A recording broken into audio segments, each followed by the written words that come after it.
Hello everyone. Part 2 की starting में दिखाया जाता है कि कीर्तियान अपने फ्यूचर के विजन में एक ग्लाइडर देख रही थी।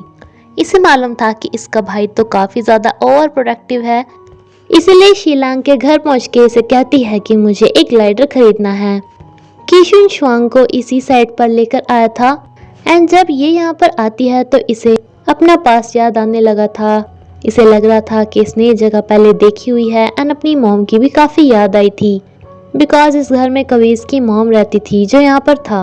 इसके यहाँ पर एंट्री होते ही कुनलान को पता चलता है कि इस जगह पे किसी हीलर ने कदम रखा है। इसे रोता देख इसका बॉस यहाँ पे आता है जिससे कुनलान को ये मैसेज पहुँचता है कि वहाँ पे एक एस्पर भी मौजूद है। शुआंग की तबीयत बिगड़ गई थी इसलिए कीशुन इसे लेकर टेलीपोर्ट हो जाता है इसी डॉक्टर शीलांग के घर पे, जो कि आराम से बैठकर हल्का हो रहा था, लेकिन इन्होंने इसे हल्का भी नहीं होने दिया।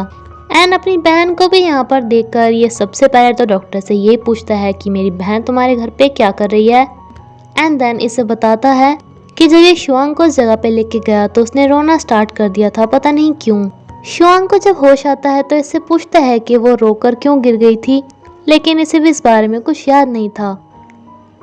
कीशुन अपनी बहन को कहता है कि चलो हम घर चलते हैं, जिस पे ये सोचती है कि क्या ये इसकी गर्लफ्रेंड है, क्या ये लिव इन में रहते हैं। लेकिन बाद में जब इसे पता चलता है कि ये इसकी बहन थी तब इसे काफ़ी खुशी होती है। इसका बॉस इसे घर तक छोड़ने आता है एंड इसे कहता है कि जाओ अपने बॉयफ्रेंड के पास। ये इसे बताती है कि वो मेरा बॉयफ्रेंड नहीं है जिसके साथ मैं रहती हूँ। तो कीशुन इसे कहता है कि वाह, वो तुम्हारा बॉयफ्रेंड नहीं फिर भी तुम दोनों एक ही घर में रहते हो। ये यहाँ से चला जाता है बट सोच रहा था कि जैसे कि हीलर्स एस्पर्स को ठीक करते हैं तो क्या पता उन्हें भी कुछ नुकसान होता हो, लेकिन मैं इसकी इतनी चिंता क्यों कर रहा हूँ। घर पहुँचते ही कुनलान इससे बहुत सारे क्वेश्चंस पूछना स्टार्ट कर देता है कि तुम आज कहाँ पे गई थी, वहाँ पे किसके साथ गई थी, क्यों गई थी। लेकिन शुआंग इसे कहती है कि तुम तो मेरे पापा की तरह मुझसे इतने सारे क्वेश्चन पूछ रहे हो, मुझे ज़्यादा परेशान किया ना तो मैं यहाँ से भी भाग जाऊँगी।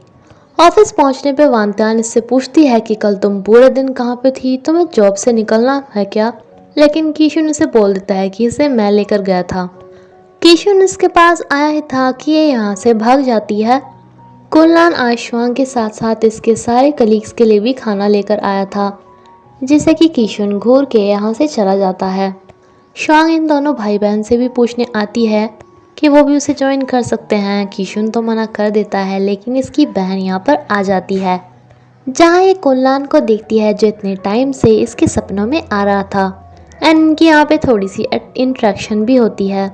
कुनलान ऐसे ही डेली शुआंग के लिए खाना लाना स्टार्ट कर देता है। कुनलान अपने दादाजी से मिलने गया था, जहाँ पे शीलांग भी अपने दादाजी से मिलने आया था।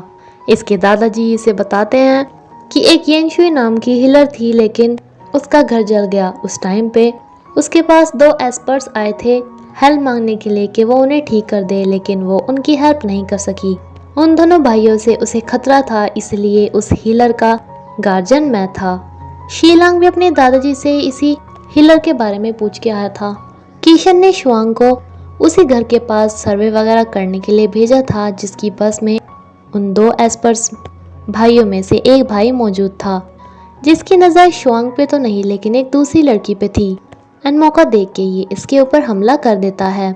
शुआंग को किसी के चिल्लाने की आवाज़ आती है तो ये भी हेल्प के लिए यहाँ पर आ रही थी, लेकिन इसका भी किडनैप हो जाता है। ये सब कुछ कीशुन की बहन कीर्तियान ने देख लिया था, जो जल्दी से इसे बताती है एंड ये टेलीपोर्ट होके इसी जंगल में पहुँच जाता है, जहाँ ये किडनैपर इस लड़की को बोल रहा था कि तुम वो येनशुई ही हो ना, वो हीलर जिसने कभी हमारी हेल्प नहीं की थी, तुम्हारी वजह से मेरा भाई मर गया। लेकिन इसे पता चलता है कि ये वो लड़की नहीं है। दैन ये शुआंग के पास आता है, जिसे इसने सिर्फ इसलिए पकड़ लिया था बिकॉज ये इसके रास्ते में आई थी, जिसे अब ये छोड़ने ही वाला था। लेकिन कीशुन यहाँ पर पहुँचकर इससे फाइटिंग करना स्टार्ट कर देता है, जिसमें कीशुन को ही चोट लग जाती है। घर पहुँचने पर जब इसकी बहन इसकी चोट देखती है तो शुआंग को कहती है कि प्लीज़ तुम मेरे भाई को पट्टी कर दो ना। शुआंग इससे पूछती है कि ये उस जगह पे अचानक से कैसे आ गया था, तो ये इसे बताता है कि बस मुझे भी सर्वे करने आना पड़ गया था। ये अचानक से इसका हाथ पकड़ लेता है लेकिन खुद बेहोश हो जाता है। कुनलान को शुआंग की काफ़ी चिंता होती है कि वो अब तक घर वापस नहीं आई थी ये इस पे फ़ोन करता है जो कि कीतियान रिसीव करती है।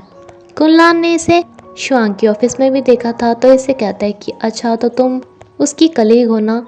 ये कहती है कि हाँ, वो आज रात मेरे घर पे ही रहेगी, लेकिन ये भी सोच में पड़ जाती है कि क्या ये शुआंग का बॉयफ्रेंड है।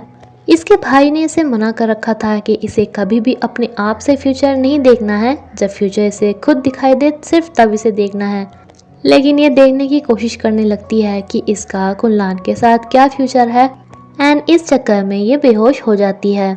शुआंग जब आके इसका हाथ पकड़ती है तब इसे अचानक से होश आ जाता है, लेकिन शुआंग को थोड़ा अजीब फील हुआ था।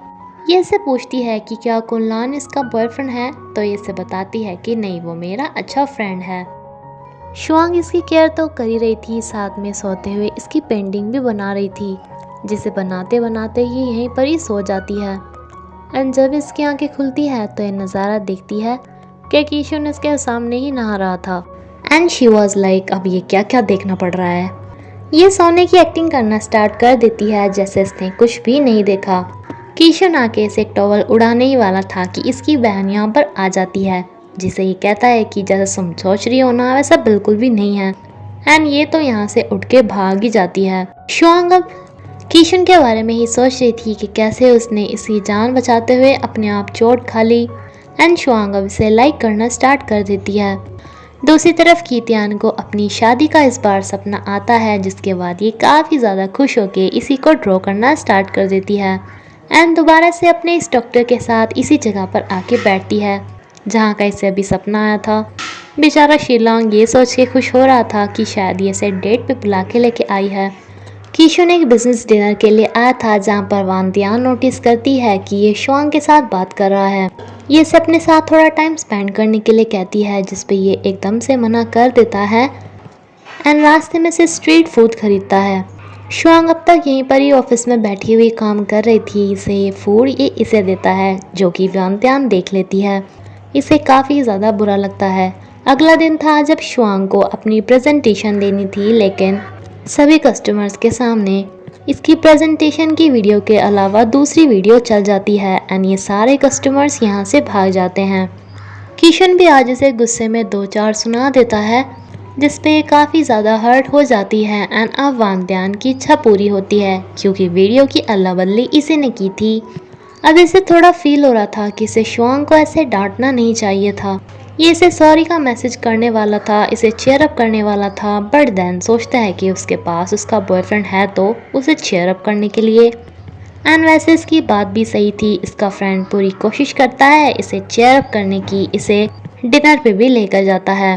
कीतियान को पहले ही मालूम हो गया था कि कुनलान यहीं पर ही आने वाला है, इसलिए पहले से ही इस रेस्टोरेंट में आ जाती है।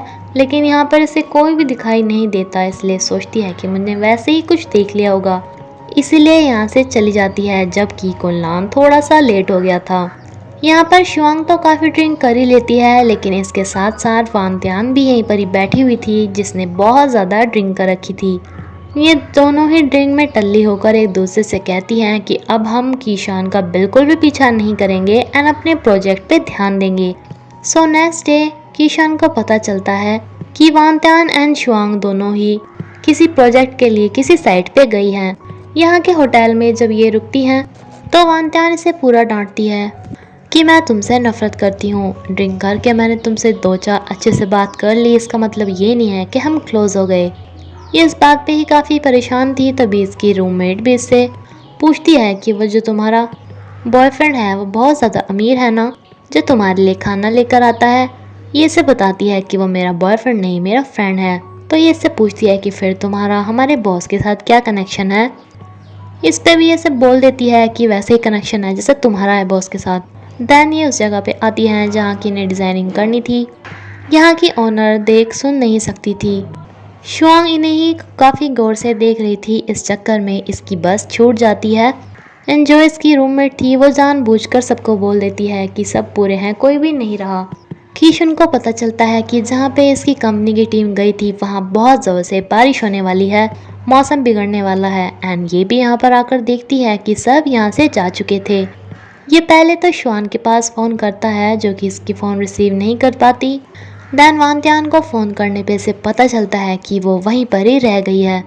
कीशुन जल्दी से उस जगह की फोटो अपने कंप्यूटर में देखता है एंड वहाँ के लिए टेलीपोर्ट हो जाता है, लेकिन पता नहीं क्यों ये वहाँ पे टेलीपोर्ट हो ही नहीं पाता। एंड इसी के साथ ये एपिसोड यहीं पे खत्म होता है फ्रेंड्स। Thank you. अगर आपको मेरी वीडियो अच्छी लगी हो तो प्लीज़ लाइक करेगा।